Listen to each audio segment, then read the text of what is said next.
Hi friends, ఎలా ఉన్నారు? నేను బాగున్నాను. మీరందరూ బాగుండాలని కోరుకుంటున్నాను. ఇప్పుడు కథలోకి వెళ్దాం. చదువుతున్నది శోభారెడ్డి. అమ్మగారు ఏదో మీటింగ్ గట్ట వెళ్ళారు బాబు. అవసరమైతే ఫోన్ చేయమన్నారు. మా ఊరు నుండి మనిషి వస్తే గోపిని కాస్త చూస్తూ ఉండమని చెప్పి ఇప్పుడే అలా వెళ్ళాను బాబు, బెదురుతూనే చెప్పింది మంగమ్మ. చిచి, మీరు ఆడవాళ్ళ? చిత్కరిస్తూ అన్న మాట పూర్తి కాకుండానే కారు స్టార్ట్ చేశాడు రఘువీర్. బాగుంది. కన్నతల్లికే లేని ప్రేమ కూలీ డబ్బులు తీసుకునే నాలాంటి వారికి ఎలా ఉంటుంది బాబు? నిర్మోహమాటంగా అంటున్న మంగమ్మ మాటలు రఘువీర్ చెవులను దాటిపోలేదు. కారు సురేష్ నర్సింగ్ హోం వైపు పరుగులు తీసింది. అరే, ఇదేమిటి రఘు, ఇంత డీహైడ్రేషన్ వచ్చే వరకు ఎందుకు నిర్లక్ష్యం చేశారు? ఉదయమే చెప్పానుగా, ఏమాత్రం నీరసం వచ్చినా వరుసగా మోషన్స్ అవుతున్నా వెంటనే తీసుకురమ్మని, సెలైన్ ఎక్కిస్తానని. మీలాంటి విద్యావంతులు కూడా పిల్లల్ని ఇలా క్రిటికల్ స్టేజ్ వచ్చే వరకు నిర్లక్ష్యం చేస్తే ఎలా? బాబును చూస్తూనే అన్న డాక్టర్ సురేష్ మాటలకు తల వంచుకున్నాడు రఘువీర్. ఏం జవాబు చెప్తాడు? భార్య చూసుకుంటుందని, బాబు కోలుకున్నాడని మధ్యాహ్నం భార్య చెప్పిన విషయం అమాయకంగా నమ్మి ఇంతవరకు ఆఫీస్ పని చూసుకుని తీరిగ్గా వచ్చానని చెప్తాడా? లేక కన్నకడుకు ఆరోగ్యం కంటే తన భార్యకు సభలు సమావేశాలే ముఖ్యమని చెప్తాడా? డాక్టర్ సురేష్ వెంటనే ఓపెన్ మెథడ్ చేసి సెలైన్ స్టార్ట్ చేశాడు. నర్సు కదలకుండా మధు కాలు పట్టుకుని నిలబడి ఉంది. బాబుగారు, మధుబాబు గారికి మరేమీ పర్వాలేదు కదండి? పరిస్థితులను చూసి భయపడిపోయిన 14 ఏళ్ల గోపి బావురుమన్నాడు. వాడి ఏడుపును చూసి తండ్రిని పట్టుకుని గొల్లుమంది సుధా. గోపి మనస్ఫూర్తిగా గోపిని దగ్గరకు తీసుకున్నాడు రఘువీర్. కన్న తల్లికే వాడి పరిస్థితి కంగారు కలిగించలేదు. నీకెందుకురా వాడి మీద ప్రేమ? వీడి మీద నీకున్న ప్రేమలో ఏ కొద్ది శాతమైనా వాడి తల్లికే ఉండి ఉంటే? గొంతు నిండుకుంది రఘువీర్కు. నిమిషాలు భారంగా గడుస్తున్నాయి. డాక్టర్ సురేష్ కూడా బాబు పరిస్థితిని చూస్తూ ఆ గదిలోనే కూర్చుండిపోయాడు. Good night Madhavi. ఈరోజు మీతో పరిచయం నాకు చాలా సంతోషాన్ని కలిగిస్తోంది. త్వరలోనే మళ్ళీ కలుసుకుంటామని ఆశిద్దాం. బాయ్. మాధవిని తన కారులో ఆమె ఇంటి వద్ద దింపి సెలవు తీసుకుంది సుప్రియ. సుప్రియ వద్ద సెలవు తీసుకుని ఆ రంగురంగుల కలలు ప్రపంచం నుండి బయటపడి బాబు ఎలా ఉన్నాడో అనుకుంటూ గేటు తీసుకుని లోపలికి వచ్చింది. కాలింగ్ బెల్ నొక్కబోతూ గుమ్మానికి వేసి ఉన్న తాళం కప్పును చూసి ఆగిపోయింది. అందరూ ఇంటికి తాళం వేసి ఎట్టిపోయారు. ఎప్పుడు వస్తారు? వాళ్ళు వచ్చే వరకు బయటనే కూర్చోవాలా తను? అమ్మా, అంతవరకు క్రీనీడలో కూర్చుని కునికిపాట్లు పడుతున్న మంగమ్మ మాధవి రాకును గమనించి బయటకొచ్చింది. ఏమిటి మంగమ్మ, ఏం జరిగింది? బాబు ఏడి? నువ్విక్కడ ఉన్నావేమిటి? అయ్యగారు వచ్చాక పిల్లల్ని తీసుకుని బయటకు వెళ్ళారా? ప్రశ్నల వర్షం కురిపించింది మాధవి. ఇల్లు మంగమ్మకు అప్పగించి అందరూ బయటకు వెళ్ళడం అలవాటే. అటువంటిది మంగమ్మను బయట పెట్టి ఇంటికి తాళం వేయడం ఏమిటో అర్థం కాలేదు.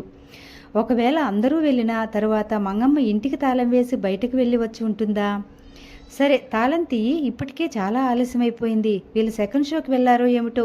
అయినా చెల్లపిల్లల్ని తీసుకుని సెకండ్ షోకి వెళ్ళడం ఏమిటో. ఇంకా అలా చూస్తూ నిలబడతావే, ముందు తాళం తీయి. ఒక కసురు కసిరింది మాధవి.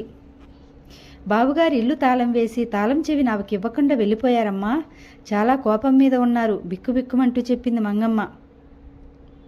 మీరు వెళ్ళిన తర్వాత మళ్ళీ వాంతులు విరేచనాలు ప్రారంభమయ్యాయమ్మా. మీరు చెప్పినట్లుగానే మందులు వేసి ఇంతలో మా ఊరి నుండి మనిషి వస్తే గోపిని చూస్తూ ఉండమని చెప్పి ఒక్కసారి అలా బయటకెళ్ళానంతే. తిరిగి వచ్చేసరికి బాబు హాస్పిటల్కి తీసుకెళ్ళడానికి కారు బయలుదేరుతుంది. ఇంతలోనే ఇంత ముంచుకొస్తుందని అనుకోలేదమ్మా. నువ్వు వెళ్ళేటప్పటికీ నవ్వుతూ ఆడుకుంటున్నారు చిన్నబాబు గారు. చల్లగా చావు కబురు చెప్పింది. బాబుకు సీరియస్గా ఉందా? అవసరమైతే నాకు వెంటనే కబురు చేయమన్నాను కదా. నువ్వు చూసుకుంటావనే ధైర్యంతోనే కదా నేను వెళ్ళింది. ఇంతవరకు నాకెందుకు కబురు చేయలేదు? కోపంగా అడిగింది మాధవి. ఏం కబురు చేయమంటావమ్మా? నేను తిరిగి వచ్చేసరికే ఇంటికి తాళాలు వేసుకుని కారులో బయలుదేరిపోయారు. అందరూ కలిసి తాళాలైనా ఇవ్వకుండా లోపలికి వెళ్ళే దారి లేక బయట పడిగాపులు కాస్తున్నాను. వాళ్ళు ఎప్పుడు వస్తారా అని ఎదురు చూస్తూ. ఇక మీకు ఫోన్ చేయడం, కబురు చేయడం ఎలాగమ్మా? అయినా కన్నబిడ్డకు బాగుండనప్పుడు మీరు అలా బయటకు వెళ్ళడం ఎందుకమ్మా? నీతులు చెప్పబోయింది మంగమ్మ. నోర్ముయ్, చిరాగ్గా అరిచింది.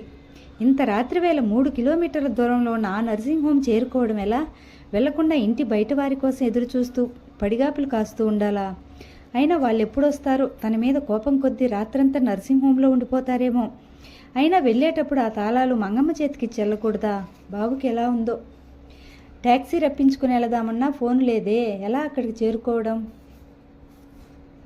నిజంగానే బాబుకు సీరియస్గా ఉందా, లేక తను వదిలి వెళ్ళిందనే కోపంతో తను వాడిని నిర్లక్ష్యం చేసిందని అందరికీ రుజువు చేయడం కోసం ఈ రాత్రి హాస్పిటల్లోనే గడుపుతారా? తను వెళ్ళేసరికి సుఖంగా ఆడుకుంటున్న పిల్లవాడికి అంతలోనే అంత సీరియస్ ఎలాగైంది? అసలు ఆయనకు తను ఈ సభకు వెళ్ళడం ఇష్టం లేదు, అందుకేగా ముందు నుండి నిరుత్సాహపరుస్తూనే వచ్చారు. ఇక వారించలేక పిల్లవాడికి ఆరోగ్యం సరిగా లేదన్న వంకపెట్టి వెళ్ళవద్ద అని ఖండితంగా చెప్పారు. అయినా తను వెళ్ళిందన్న కోపంతో సుఖంగా ఆడుకుంటున్న పిల్లవాడిని సీరియస్గా ఉందని వంకపెట్టి హాస్పిటల్కి తీసుకుపోయారు. ఇక ఈ రాత్రికి తిరిగి రారు. మరి బాబుకు మళ్ళీ వాంతులు విరేచనలు అయ్యాయని చెప్తోందే మంగమ్మ. 2-3 సార్లు అయినంత మాత్రాన సీరియస్ అయిపోతాడా? ప్రొద్దుట అంతకంటే ఎక్కువే అయిన 2 డోసులు మందు వేసిన వెంటనే తగ్గిపోలేదు. ఏం లేదు, ఇదంతా తనను అల్లరి పెట్టడానికి చేసిన పని. నిజంగా అవసరమైతే తన ఫోన్ నెంబర్ ఇచ్చిందిగా, తనకు ఫోన్ చేసి వాళ్ళు హాస్పిటల్కి వెళ్ళినా తను అటు నుండి అటే హాస్పిటల్కి వెళ్ళి ఉండేదిగా. ఏంటమ్మా, చలి ప్రాణాలను కొరికేస్తుండగా మీరలా ఆలోచనలో పడిపోయారు? విసుగ్గా అడిగింది మంగమ్మ.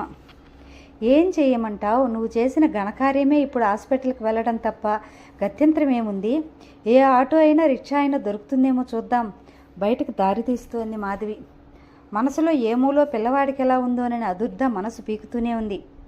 ఆ శీతాకాలం రాత్రి 11 గంటల వేళ, ఆ అమావాస్య చీకటి రాత్రి దారిలో ఏ ఆటో అయినా దొరకకపోతుందా అనే ఆశతో నర్సింగ్ హోం వైపు నడక సాగించింది మాధవి మంగమ్మను తోడు తీసుకుని. అర్ధరాత్రి అయ్యింది. నిద్ర కాగలేని సుధా రఘువీర్ ఒడిలో జోగుతుంటే ప్రక్కనున్న బల్ల మీద పడుకోబెట్టారు. కునికిపాట్లు పడుతున్న గోపీని కసిరి బయట బల్ల మీద పడుకోమని చెప్పి పంపించాడు రఘువీర్ డాక్టర్ సురేష్ సిగరెట్లపైన సిగరెట్లు కాలుస్తూ పిచ్చాపట్టి మాట్లాడుకుంటూ కాలక్షేపం చేస్తున్నారు. వెరీ గుడ్ రఘు, మీ వాడి కండిషన్ బాగానే ఉంది, కాసేపు రెస్ట్ తీసుకో. నువ్వు నా డ్యూటీ రూమ్లో నేను ఇంకా కొద్దిసేపు ఉండి చూసి మరీ పెడతాను. మా నర్సుని ఇక్కడే ఉండమన్నాను. సురేష్ మాటలతో గుండెల మీద భారం దించినట్లయింది. రెస్ట్దేముంది సురేష్, వాడు బ్రతికి బయటపడ్డాడంటే నీ దయ వల్లే, అనవసరంగా నీకు శ్రమ. రఘువీర్ మాటలు పూర్తి కాకుండానే లోపలికి దూసుకొచ్చింది మాధవి మంగమ్మతో. ఎదురుగా టేబుల్పై బాబు పక్కన సెలైన్ స్టాండ్ చూడగానే బెదిరిపోయింది. మధ్యదారిలో ఆటో దొరకలేదు. 2 కిలోమీటర్ల దూరం నడిచిన తర్వాత రోడ్డు పక్కన ఆపుకుని ఉన్న రిక్షావాడిని లేపి బ్రతిమాలి ఆ కిలోమీటర్ దూరానికి 5 రూపాయలు ఇస్తానని ఆశపెట్టి ఆ రిక్షాలో ఎక్కి వచ్చారు. బాబు బల్ల వద్దకు వచ్చి మాధవి మనసులో ఆందోళన నడవటం వల్ల వచ్చిన అలసట. ఆగు, తీవ్రంగా అన్నాడు రఘువీర్. వాడి మీద చెయ్యి వేసే అధికారం నీకు లేదు. చావు బతుకుల మధ్య ఉన్న పసివాడి కంటే నీకు ఆ సభలు సమావేశాలు ఎక్కువయ్యాయా? బాబు కండిషన్ బాగుండలేదంటే సభకు వెళ్ళే అవకాశం ఉండదని, పూర్తిగా తగ్గిపోయిందని ఆడుకుంటున్నాడని అబద్ధం చెప్తావా? వాడిని చూడడమే నీకంత కష్టమైతే ఆఫీస్కు ఫోన్ చేయకపోయావా? నేను వచ్చి పిల్లవాడిని చూసుకునేవాడినిగా. జాగ్రత్తగా మందులు వాడమని, వాడిని వదిలి ఎక్కడికి వెళ్ళవద్దని ప్రత్యేకంగా చెప్పి వెడితే ఇంత నిర్లక్ష్యమా? చిచ్చి, నువ్వు ఒక కన్నతల్లివేనా? అసలు ఆడదానివేనా? రెచ్చిపోయాడు రఘువీర్.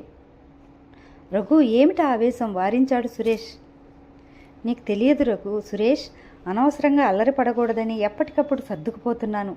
దేనికైనా ఒక లిమిట్ ఉంటుంది. ఎంతకని ఓర్చుకోగలను? ఏమిటి ఓర్చుకున్నారు మీరు? మధ్యాహ్నం నుండి కులాసాగా ఆడుకుంటున్నాడు వాడు. ఎటు మీరు వచ్చే టైం అయింది కదా అనే ఉద్దేశంతో నేను రాక తప్పదని రాజారావు గారు కారు తీసుకొస్తే అప్పటికీ ఫోన్ నెంబర్ ఇచ్చి వెళ్ళాను. అవసరమైతే ఫోన్ చేయమని, అంతేగాని నేనేమి సరదాలకు వెళ్ళలేదు. ఉక్రోషంగా అంది. సరదా కాక తప్పనిసరి ప్రోగ్రామా నీకది? అయినా మా జీవితాలను సర్వనాశనం చేస్తే తప్ప నీ సరదాలు తీరేలా లేవు. 1 గంట వదిలి వెళ్ళినందుకే ఇంత హంగామా చేస్తున్నారు. వాడికి ఆరోగ్యం బాగుండలేదని తెలిసినప్పుడు తొందరగా ఇంటికి రావాలన్న జ్ఞానం మీకుండదా? ఉండనక్కర్లేదా? పగలంతా వాడిని చూసుకున్నానే, సాయంత్రం వచ్చి 1 గంట వాడిని చూసుకోలేకపోయారా? మగవాడినని అహంభావంతో అర్ధరాత్రి వరకు షికార్లు కొట్టినా పర్వాలేదనేగా కనీసం నాకు కబురైనా చేయకుండా వాడిని హాస్పిటల్కి తీసుకొచ్చారు. ఇంటికి తాళాలు వేసుకొస్తే ఆ చీకటిలో మేమేమైపోతామనుకున్నారు? అక్కడికి ఫోన్ నెంబర్ ఇచ్చి వచ్చాను కదా కబురు చేయడానికే. మీకు తోచినట్లు చేసి పైపొచ్చు నా మీద అధికారం చెలాయిస్తున్నారా? గయ్యమంది మాధవి పళ్ళ బిగువనన్నాడు రఘువీర్. దయచేసి నన్ను రెచ్చగొట్టుకు, నా గుండెలు మండిపోతున్నాయి. ఇంకా నా కళ్ళ ముందు నిలబడి మాట్లాడుతూ ఉంటే ఏం చేస్తానో నాకే తెలియదు. వెళ్ళు, నన్ను రాక్షసుని చేయకు. బాబు కండిషన్ బాగానే ఉందమ్మా, మీరు కూర్చోండి, మేము డ్యూటీ రూమ్లో పెడతాం, అవసరమైతే నర్సు ఇక్కడే ఉంటుంది, కబురు చేయండి. పద రఘు. ఒక విధంగా బలవంతంగానే రఘువీర్ను దాని డ్యూటీ రూమ్లోకి తీసుకెళ్లాడు సురేష్. ఆవేశపడకు రఘు, క్రిటికల్ పీరియడ్ దాటింది, అంతవరకు అదృష్టవంతులమే.